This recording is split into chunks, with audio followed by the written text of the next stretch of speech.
Hello everyone, welcome to the next session of Dark Classes. And today we are gonna talk about the paramilitary and reserve forces of India, which came under the Ministry of Home Affairs. यानी कि जो army के साथ साथ cooperate करती है और other internal activities में भी शामिल रहती है, वेदर इट इज़ इलेक्शन हो या फिर कोई सिक्योरिटी मेंटेन करना हो या फिर पुलिस के साथ किसी रॉयट या किसी एक्टिविटी में शामिल होना हो। पैरामिलिट्री फोर्सेस हर जगह काम आती हैं, चाहे वो बॉर्डर एरियाज़ हो at the time of peace. जब पीस होता है तो उस टाइम पर पैरामिलिट्री फोर्स बॉर्डर्स को गार्ड करती हैं और at the time of war army आगे आ जाती है। आज हम बात करने वाले हैं दीज पैरामिलिट्री फोर्सेस के बारे में। The first one is the Assam rifles. तो जो असम राइफल इस्टेब्लिश हुई थी, ये इस्टेब्लिश हुई थी 1835 में with the name of Cachar levy. इसको कैचर लेवी कहा जाता था और ये कंट्री की ओल्डेस्ट पैरामिलिट्री फोर्स है। इसका मेन ऑब्जेक्टिव है इंटरनेशनल बॉर्डर पर विजिलेंस करना और अपनी नज़र बनाए रखना, मेनली इन नॉर्थ ईस्ट। यानी कि नॉर्थ ईस्ट में ये ज़्यादातर एक्टिव रहती है असम राइफल्स। और काउंटर इंसर्जेंसी ऑपरेशंस में Arunachal Pradesh, Manipur, Mizoram and Nagaland and in some part of Assam. So इसका काम नॉर्थ ईस्ट में ज़्यादा होता है इन काउंटर इंसर्जेंसी एंड कहीं कहीं पर जहाँ पर एप्सपा लगा हुआ है, armed force special power act, वहाँ पर असम राइफल्स का सिविल एडमिनिस्ट्रेशन में भी दखल रहता है। The next one is IB, intelligence bureau. ये स्टैब्लिश हुई थी 1920 में और इसका जो मेन ऑब्जेक्टिव है वो है कलेक्ट करना secret information relating to countries security. ये ओरिजिनली सेटअप हुई थी as a central special branch, CSB इसको कहा जाता था इन 1887 में। एंड इन 1920 इसको रीनेम कर दिया गया as IB, intelligence bureau. Next जो हमारी पैरामिलिट्री फोर्स है वो है CRPF, central reserve police force. ये भी एमएचए के अंदर आती है, यानी कि मिनिस्ट्री ऑफ होम अफेयर्स के अंदर आती है और ये इस्टेब्लिश हुई थी 1939 सॉरी। इसका मेन ऑब्जेक्टिव है असिस्ट करना यूनियन टेरिटरी और स्टेट पुलिस को in maintenance of law and order.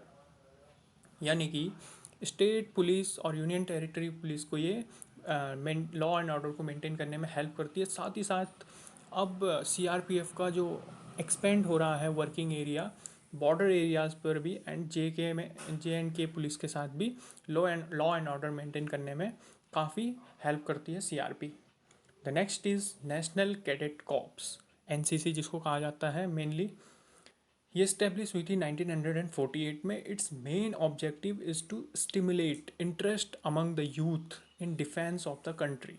यानी कि यूथ में डिफेंस के प्रति एक इंटरेस्ट को बिल्डअप करना, ताकि मैनी मैनी यूथ्स और बहुत सारे यूथ आर्म फोर्सेस को या पैरामिलिट्री फोर्सेस को या आर्मी को ज्वाइन करें, but and to build a reserve man power to expand arm forces. Also इसका मेन ऑब्जेक्टिव ये भी है कि हमारे पास मैन पावर और ट्रेंड मैन पावर रहे, so that in case of emergency और in case of war time we can use them as the backup force. यानी कि वो बैकअप फोर्स की तरह, मतलब उनको कुछ ट्रेनिंग रहे, कुछ कैसे आर्मी काम करती है उसके तौर तरीके से वे पहले ही परिचित रहें, ताकि at the time of emergency जहाँ पर आर्मी को असिस्टेंस चाहिए हो किसी वॉर के टाइम या इमरजेंसी लाइक सिचुएशन, तो they can help. The next one is territorial army. ये इस्टेब्लिश हुई थी 1948 में। It is a वॉल्ट्री part time force between 18 and 42 years. 18 and 42 years के बीच में पार्ट टाइम फोर्स है। ये प्रोफेशनल सोल्जर्स नहीं होते हैं but civilians who wish to assist in defence of the country.